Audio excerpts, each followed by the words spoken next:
Everybody loves. Hold on. This is not the right one. There we go. This was for another interview with another professional. Alex, I'm easy. Let's have fun with this. Alrighty. So you grew up with both immigrant parents. So did I. I mean, from the way your parents raised you and the belief that they instilled in you at such a young age, like what actionable piece of advice do you have for young players trying to become professionals, yet they're living with their immigrant parents and they're struggling financially? It's an interesting one. It's Yeah. because times have changed, you know? Yeah. I don't know how it is for immigrant parents today. I know how it was for my Okay. in growing up in my neighborhood in New Jersey, where it was fairly split between ethnic families, Polish, German, Italians, Okay. and the American kids. Yeah. It was, you know, what was instilled in me as a young man from my parents is that this was the land of opportunity. That's what they were in Italy. The streets here were paved with gold. Yeah. The people who came here and they worked for what they wanted could get whatever it was that they wanted to achieve. Yeah. Those were things that were instilled in me from day one, luckily, I think. And because of that, it gave me a good grounding and belief in myself and in the happens here in the States. So I always had that in my mind because I watched the success story of my parents coming from almost nothing. They came over with almost no education. My dad ended up becoming a vice president of a lumber company. My mother worked for a while, then she was a mom of me and my brother.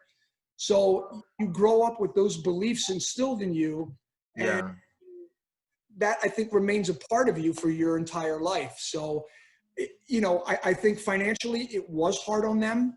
I know they managed to make it work simply by having others help.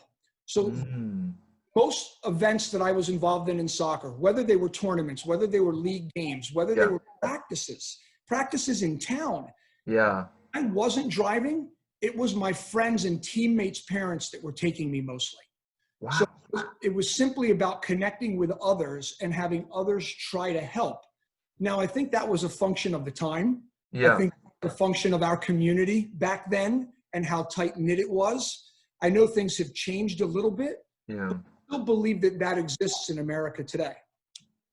Yeah, because like my parents, my mother, she came back, I believe, I'm not sure, I think in the 80s. Actually, in the 80s, she came from Mexico to the US. My father in El Salvador, close to Honduras.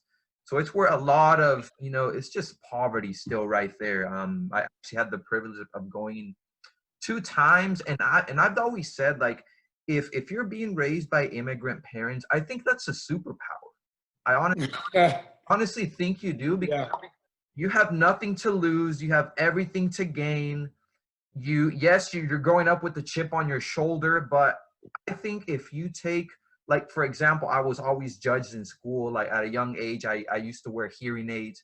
I used to even still glasses.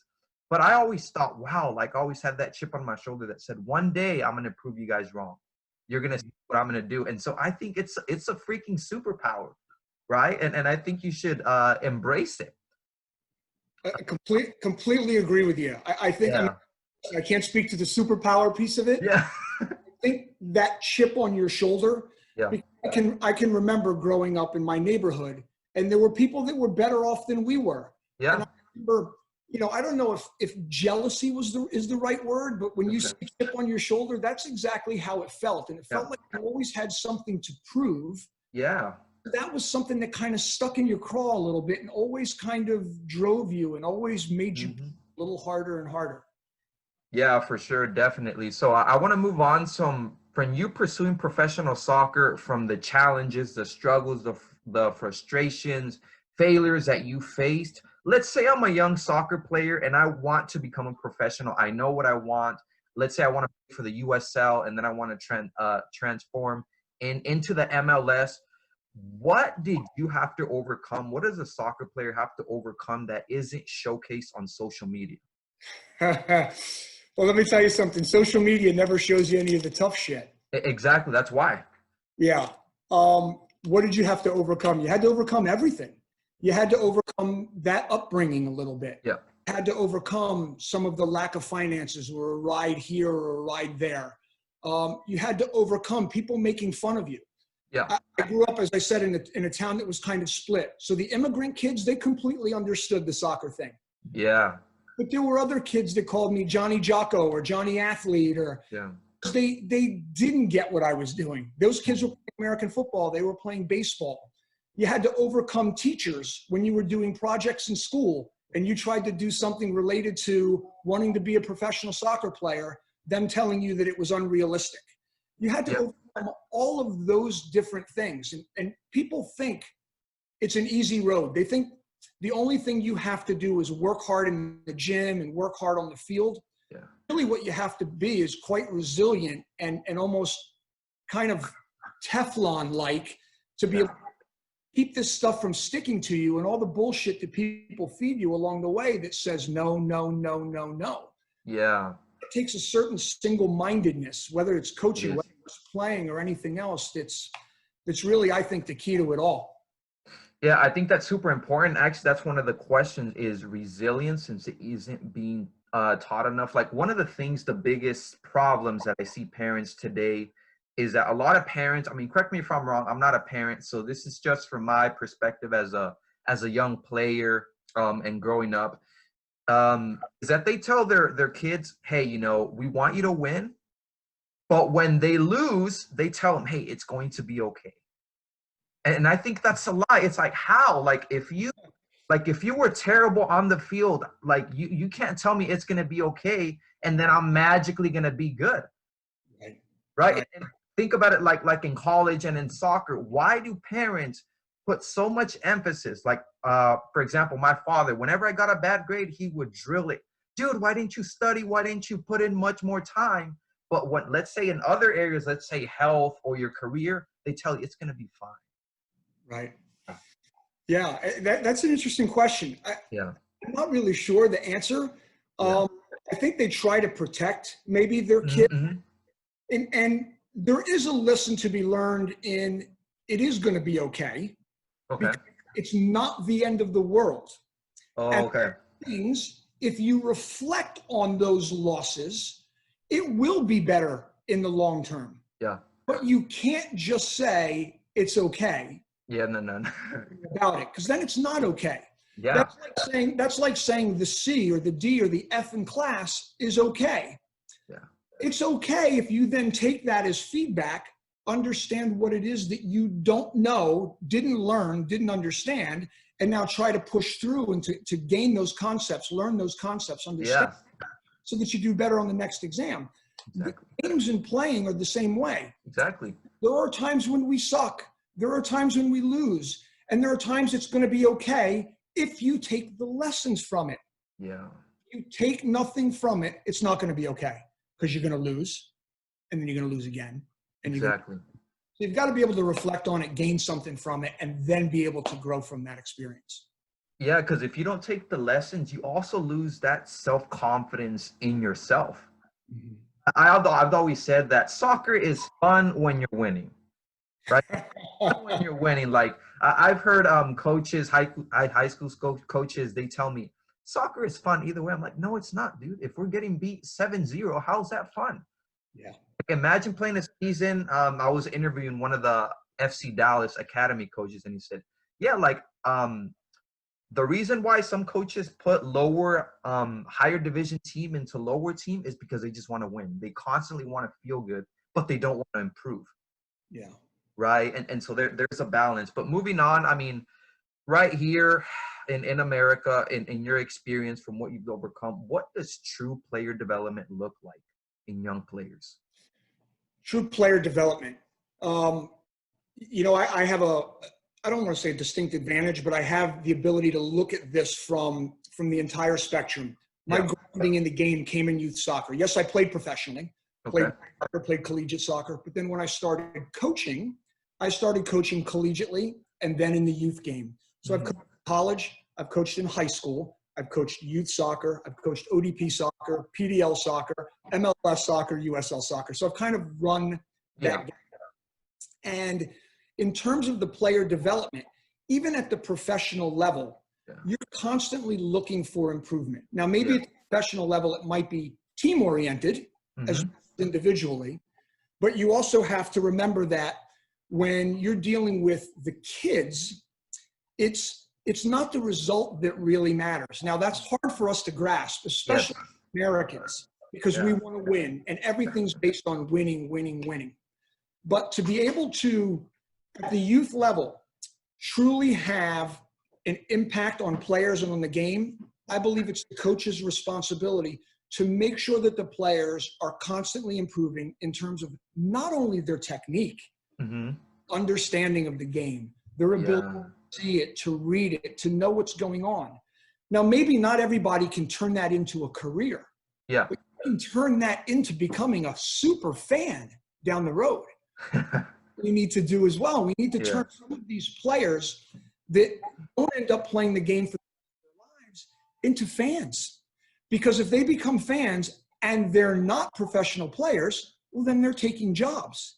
And some of those jobs are CEO, vice president, major corporations that can then sponsor the game.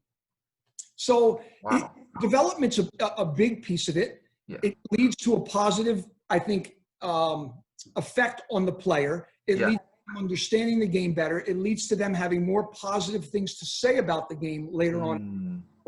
I think we do ourselves a disservice, and not only at the youth level, but at the professional level as well. I know my players want to get better. I know my players want to move beyond my team. They want to move beyond our league. They want to move beyond our country. They're not yet here, and we have to try and help push them there.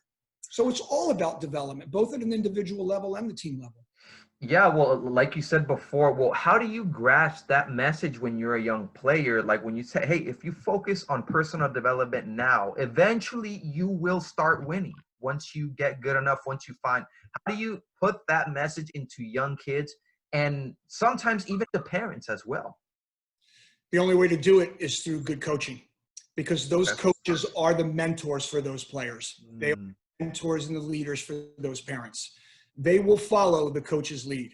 But if the coach is all about winning, and you brought up a great example earlier, you brought up the one about the guy dropping his team into a lower division so they can win. That's what matters to the coach. Eventually, that's what matters to the players and their parents. Wow, that's such a Yeah, if we can focus on the coaches, if we can drill into their heads that that's the most important piece, then I think it starts to seep down into the players little by little. But it's the coaches first that we have to get a hold of. So it's the coaches first, not the players. That's my belief. Listen, I have studies to back this. I don't have data. This is my opinion from what I've seen. But I've seen it enough at the youth level, at the college level, at the professional level. Players follow the coach's lead. They are a direct reflection of the coach. So if the coach is putting an emphasis and stressing day to day, week to week, month to month, and year to year, the development process, then that's what the players are going to latch on to. If it's winning that they talk about, and it's winning that they care about, and it's winning that they emphasize, that's what the players and the parents will latch on to. It's that simple. Wow, and super like powerful stuff right there. It's not complicated, simple, easy to understand. And moving on, like from your experience playing professional, let's say I'm a young player, I do take on I have a great coach, is focused on player development. Why do you still think some players don't make it despite having the work ethic, desire, discipline, determination, commitment? What do you believe is the missing factor, despite having everything you could say in their favor? You know, it's hard to say, and I think it's very individual per person. But I can see it happen in my own family. I can see it happen with friends. Now, I have 4 children, so I am a parent. I have play collegiate sports, 2 that play collegiate soccer, 1 plays volleyball, and I have 1 in high school that's just committed to college. And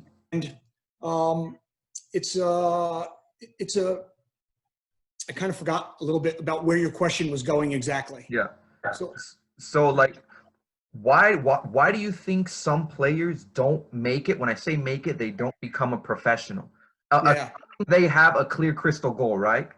Yep. despite, you know, the lack of work ethic and everything. The goal's important. The work ethic is important. Luck plays a role in terms of being seen at the right moment in time. I also think things get in the way, and that was the point I was trying to get to when I talked about my kids. I can see it even with them as they were growing up. The games, whether they played volleyball or soccer, because that's what's important in my house, when they were not driving cars. Okay. They were all about getting to practice, doing this, doing that, being involved with training, doing all their stuff on their own, their individual programs, all of that. But as they started to get a license, as they started to have a social life, as they started to have boyfriends or girlfriends, other things that came in from the outside world and started to intrude on their sports and their family life, all of that takes a little bit of a toll.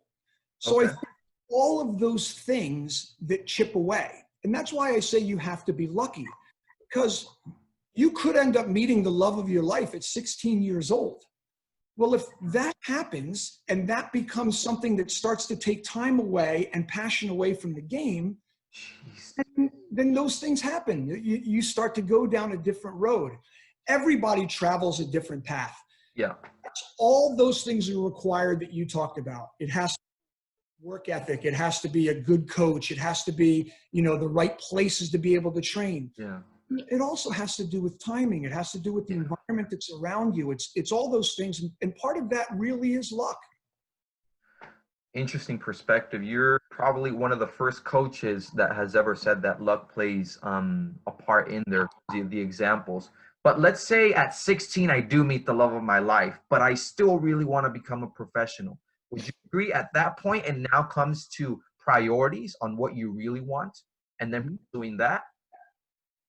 It is priorities, and then it becomes really a function of, is the coach of that person, are the parents of that kid a strong enough mentor, does he have enough trust in the relationship with his parents or with his coach to listen to that outside advice? Sometimes they do, sometimes they don't. Yeah. So they have their trust, but you still don't have, you know, that prefrontal cortex isn't fully developed yet at 16 years. Yes. Yeah. You're still not going to rationally understand and logically understand everything they're telling you. You're living off of emotion as a 15, 16, 17-year-old.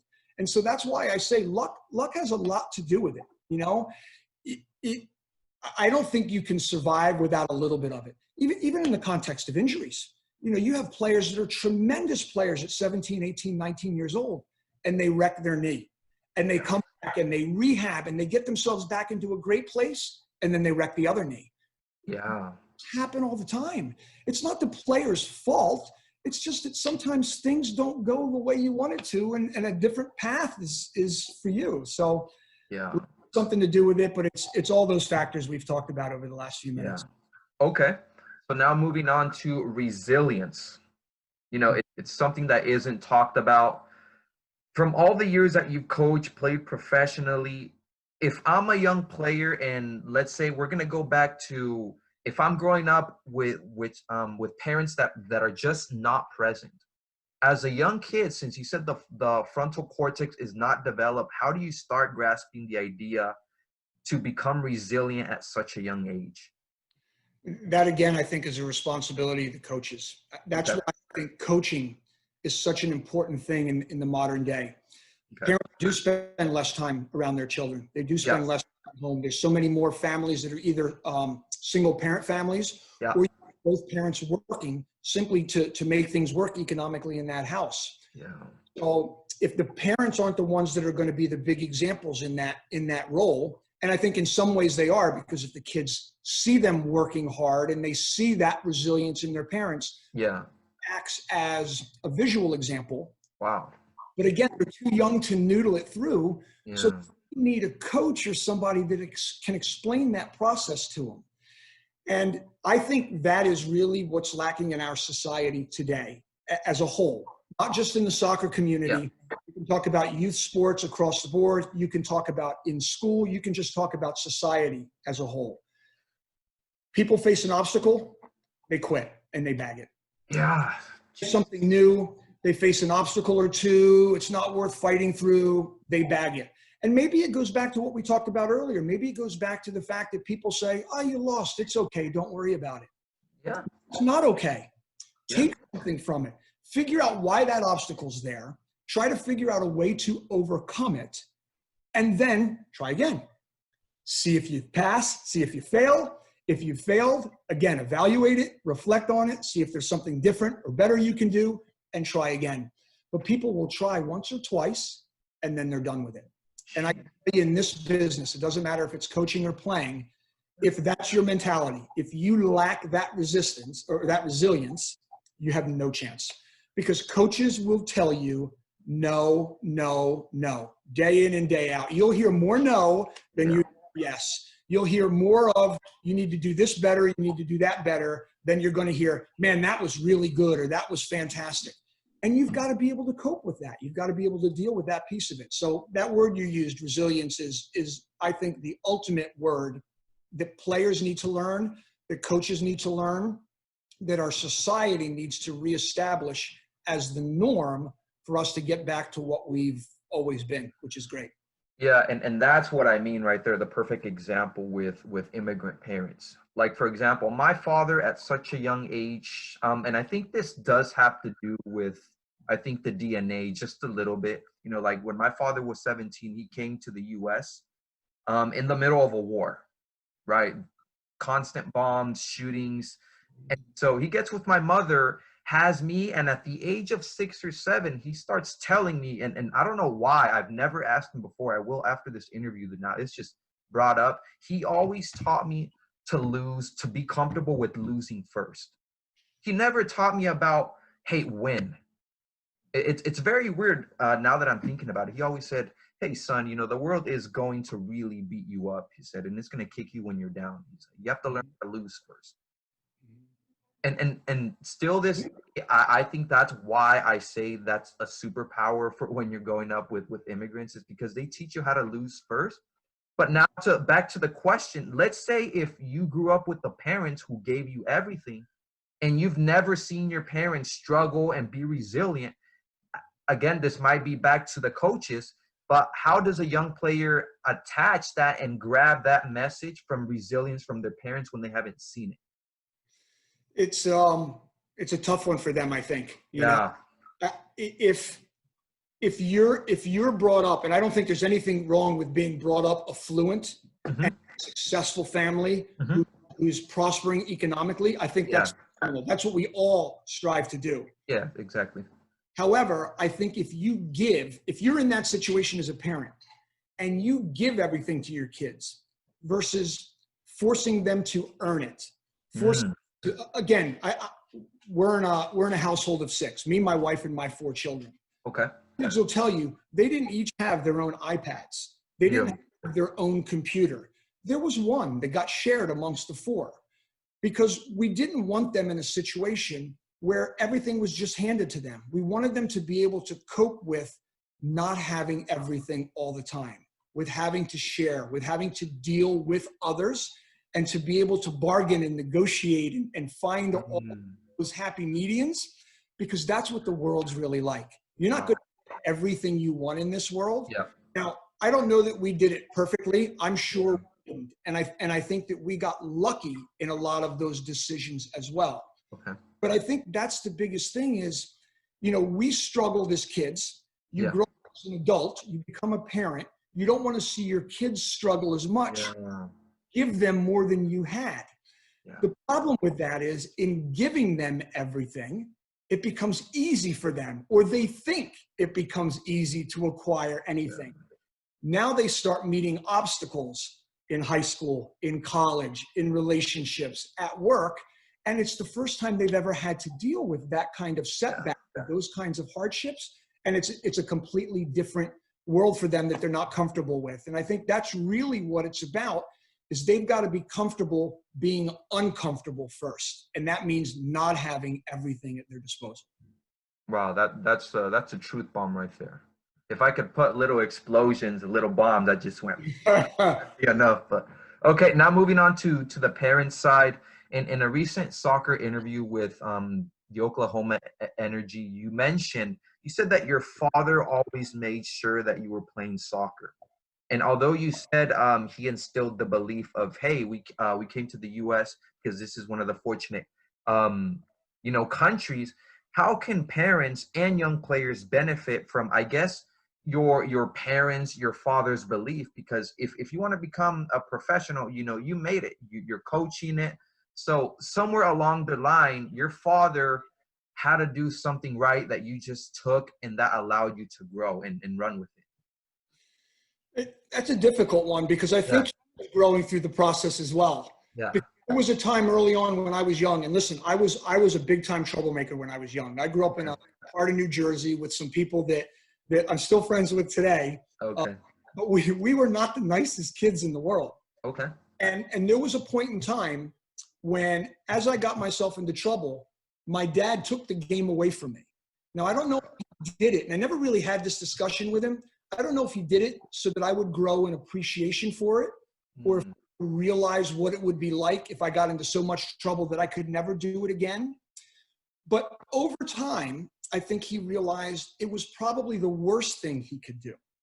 And he kept telling me to focus on the game because I think he believed that that gave me a better chance of staying out of trouble than the way around. I think he was afraid that if he kept the game away from me, I would rebel so much, eventually the game would be gone and my lifestyle would change entirely. So I think it was a process he grew through. It's one that I've thought about a lot as an adult. I've tried as a parent never to take that away from my kids, although I've made that mistake in the past. I've thought about it, and my wife has reminded me about it a few times. Yeah. But I think that really is a big one for parents and kids to go through. Wow. Okay. So we touched on, a few of the mistakes that parents make, but what are some of the mistakes that parents make unconsciously when trying to encourage their young players to pursue being a professional without actually judging them for doing so? Yeah. I always think, and I saw this happen in my own car. Yeah. I saw it happen in others. I saw it happen to kids that I was coaching. Okay. Parents tend to get overly involved in their kids' youth sports activities. Okay. Best piece of advice that I ever received, and it was from Tony DeChico when I was young and before I had kids. He said to me, when your kids get in the car after the game, just tell them how much you loved watching them play and leave it at that. Don't talk about the game. Don't talk about what went right. Don't talk about what went wrong. Don't talk about winning or losing. Just talk about how much fun you had watching them participate and playing the game. And I think if we do that as parents, that builds into the kids a trust where they feel like they can do almost anything and they're going to be loved either way. Wow.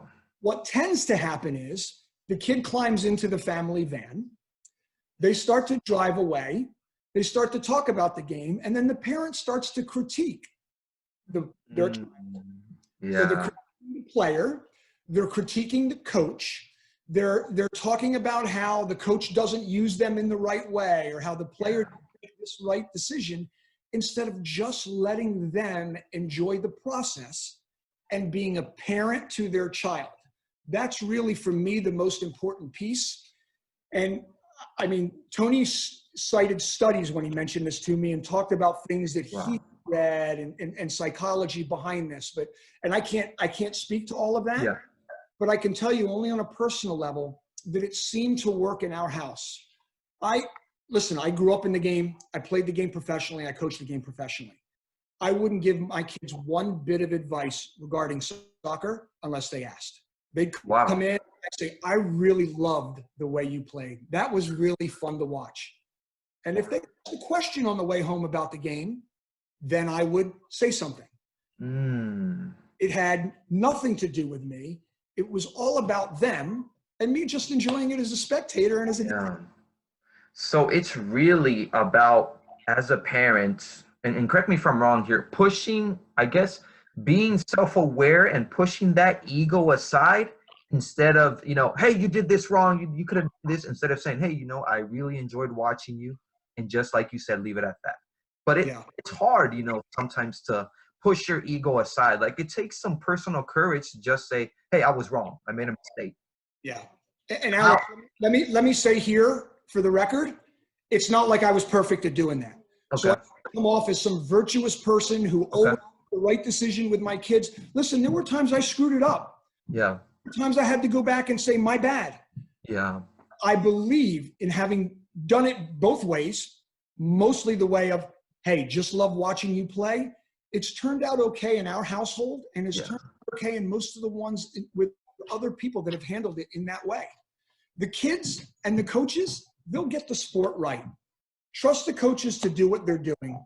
Trust your kids in terms of their playing and their process. Make sure they're working hard. Make sure they're respectful kids. The rest of it will all fall into place. Yeah. The good don't hide. You can't hide. You're always good players. You know what I mean? Yeah. It reminds me of a basketball interview that Kobe Bryant did. I mean, rest in peace. But he said when he was playing basketball at 13, he was the worst basketball player. And he said that his father went up to him and he said, son, I still love you. That's it. And that gave Kobe Bryant, I'm not sure if you've seen that clip, to pursue and obviously become one of the greatest basketball players of all time. And it just goes back into what you were saying. But moving on. Doesn't surprise me at all. Doesn't surprise me that would be the case because he felt secure. Yeah. He was comfortable in the love of his parents, so he knew he could go back out and continue to work and do his thing. Okay. Awesome. So what do you think changes from a parent's perspective raising a child from 5 to 13 and then transitioning from 14 to 18? Geez, if we all knew that and we could bump, we'd be millionaires. Oh. I mean, a lot changes in the kids, obviously, hormonally. I think it changes for the parents as well. Yeah. Because we're used to doting on these little babies that need all of your care and all of your love and all of your direction. And all of a sudden, in that 14, 15, 16, 17, 18-year-old window, they're starting to look for more independence, to find or want to find their own way. Yeah. And they don't know how to express that. And a parent who's already been parenting that child for 10, 12, 15 years in a certain way, I think very difficult. I know I did. Finds it very difficult to see their kids grow up, make their own decisions versus you giving them a box of decisions to kind of choose from. And now all of a sudden they're outside that box and you have to, as a parent, start to live with that as well. Yeah. Without letting go completely. So it's that hold on loosely mentality, but that's the tough piece. So you have the hormones of the kids changing. Yeah. The mindsets are changing. They're growing more independent. The parents who were used to the kids being fully dependent on them now maybe feel less useful, less important, maybe disrespected because I've done all this for you and now you don't listen to what I say anymore. All these are things you grow through as a process with your child. And I can tell you, having 4 kids, it's not easy. And there's days it sucks. Yeah. Wow, that's very interesting. Super interesting. It's going to get me thinking, but. Okay. Hey, Alex, don't have kids anytime soon. I'm only 20, man. I'm only 20. There you go. Take your time. Yeah. Okay. So now moving on to the final question before we move on to some trivia here. One of the biggest, self-confidence can be your greatest strength or your biggest weakness. Like, how as a parent do you raise self-confident kids without crossing into the arrogance line, but still staying in the humility? Wow. That's a tough one. Yeah. I mean, listen, the self-confidence piece is obviously crucial. And we don't want it to cross into the arrogance piece. Yeah. For me, they're almost two different things. Okay. Self-confidence is based on what you've done. So I can be confident, for example, in the fact that I can drive a car well. Okay. Because I've practiced it, I've done it, it's a skill that I've acquired. But I would have absolutely zero confidence if I had to build something mechanical. Okay. I never have. Yet somehow, some people have this, and I don't know where it comes from, have this thing that if they can do one thing well, they think they can do everything well.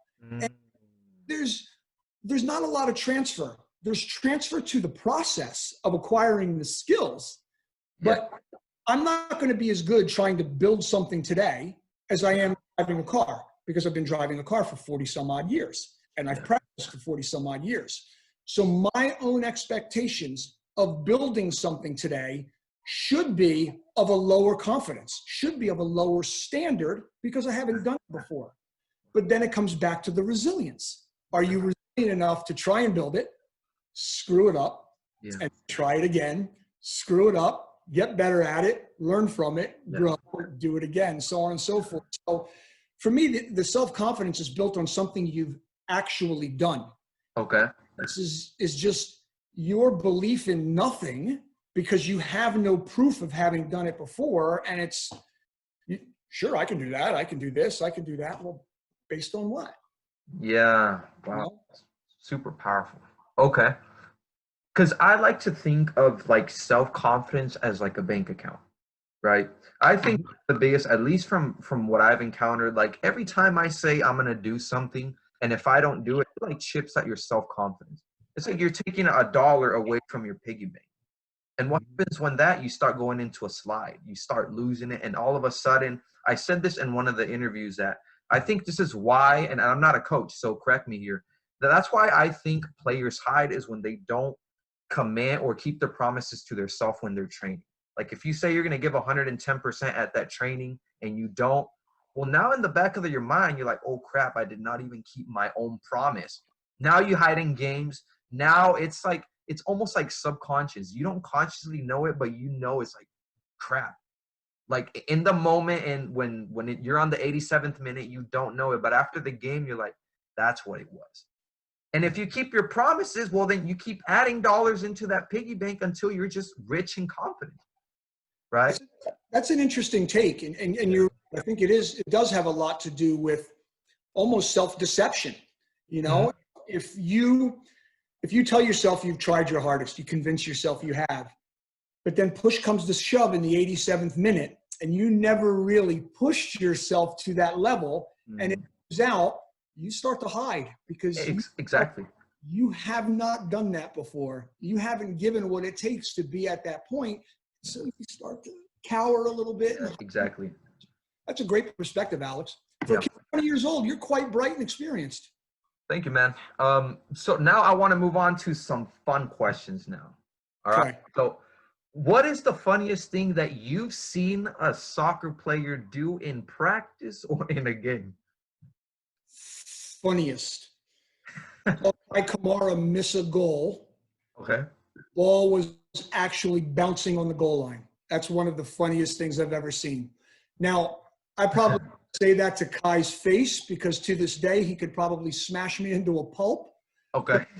And at the moment that it happened, it cost us a game, so it wasn't funny at the moment.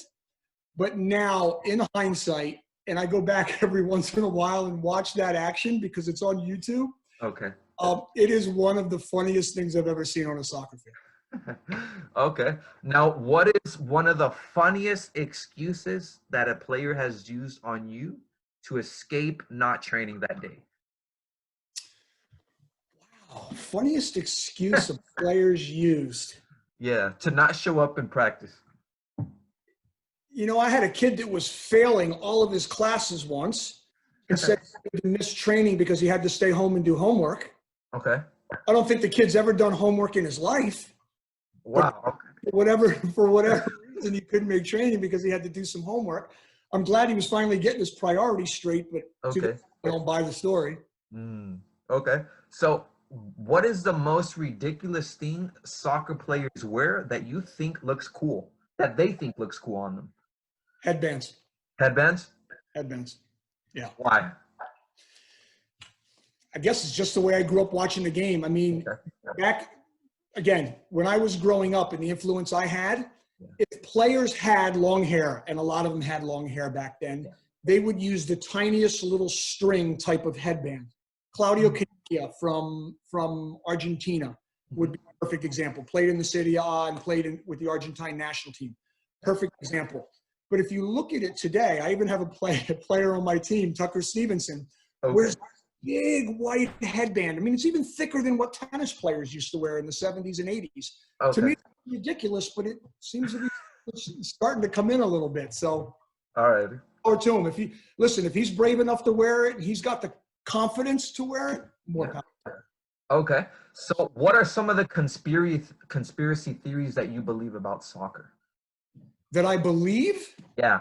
That you think they're like, ooh, this could be true, but you're like, that you're super close to believing. Let's put it that way.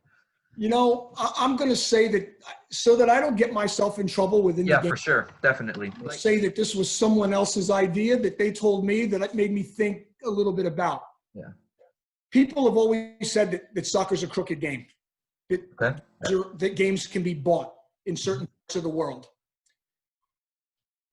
If you look at VAR and the way it's being administered now, it makes you wonder whether that's still the case or not. I don't know. I'm getting a dirty look from my wife right now because she wants me to shut up so I don't get fined by the league. No, hey, if you don't want to answer the question, just don't. You know, listen. People have heard for years about the crooked side of the game. The game, and listen, this really goes in any sport. It makes you wonder if it's true. I can't say I've ever seen it up close. I know that they monitor it very, very closely now. Yeah. We were in a situation when I was in Kansas City where we had a game that had a score line that ran a little bit counter to what the league thought was appropriate or should have happened. And so it got investigated for a while. And so we've been down that road, and it turned out that everything was fine. Okay. But you know, that piece of the game is always one that you wonder about. I don't think it exists as much in countries that are fairly affluent or economically stable, but I think you can see it happen in others. Wow. Okay. So 3 more questions here. What is the most ridiculous thing that a soccer player does that just drives you bonkers as a coach? Most ridiculous thing that a player does, it drives me bonkers. First thing they do when they come out of the locker room for training is start smashing balls at the goal. No warm up, no nothing, just get a ball and start smashing. Yeah. We know that they love doing it. Every one of us love doing it. We also know that physiologically it doesn't make the most sense. Yeah. So I don't know if it drives me batty, but it does make me worry when I see it. It makes me comment on it every time I see it. And it doesn't matter how many times I comment on it. It's just an absolutely natural phenomenon that happens. Players come out of the locker room, balls are lying around the 18-yard box, and they start banging them at goal. Yeah, I don't know where that idea came from. Like, why that? You know, why can't you just put the cones, warm up, get ready, and then game time, right? Get into that mindset and you're ready to play. Okay. Everybody loves scoring goals. That's why. Yeah. Okay. So if you had to describe soccer to someone who has never watched or heard about soccer, how would you describe it? You have 30 seconds. I would tell them to think about the best thing they've ever done, the greatest feeling they've ever had, happiest they've ever been. Okay. Combine those things, and they have the game of soccer with other people because it's a collaborative effort. It's not a solo effort. That's what I would tell someone. Wow. Interesting. I thought you were actually going to murmur and try to explain it like how I imagine I was going to be like, oh, I'm going to catch him off guard here. And he's going to be like, you know, have you ever heard of like American football? You put a goalpost, but you described it in a very interesting way. The game is an emotional game. Yeah. If I tried to explain it to people rationally, they would get the wrong idea about the game. Yes, the game is a thinking man's game, but it is an emotional game. That's why so many people love the game. And if you can get people tied into that emotion, I think that's the key. Okay, last question here. What's the funniest thing that you've seen parents do in a soccer game? Berate a 10-year-old refereeing a U7 or U8 soccer game. I've never seen anything so funny and so stupid in my life. Have you actually like seen that in yourself, or is it just on like YouTube? Oh no, I've seen it. I've Oh, seen it. I've been on the sidelines when it's happened, and I wow. actually confronted parents that have done it on more than one occasion. Okay. Well, John, that's been every single question. I want to thank you again. Very interesting perspective. You actually shared something that's going to help the parents, something that wasn't, most coaches, when I ask them questions, they kind of like deviate the question a little bit. They'll answer it partially, but you just went full on, and I appreciate that. No. I appreciate you saying that. I appreciate your time. Thanks for the opportunity. I really Yeah. enjoyed it. And I hope the dialogue continues, whether it's a podcast or not. Let's keep the Yeah, dialogue going about the for game. sure.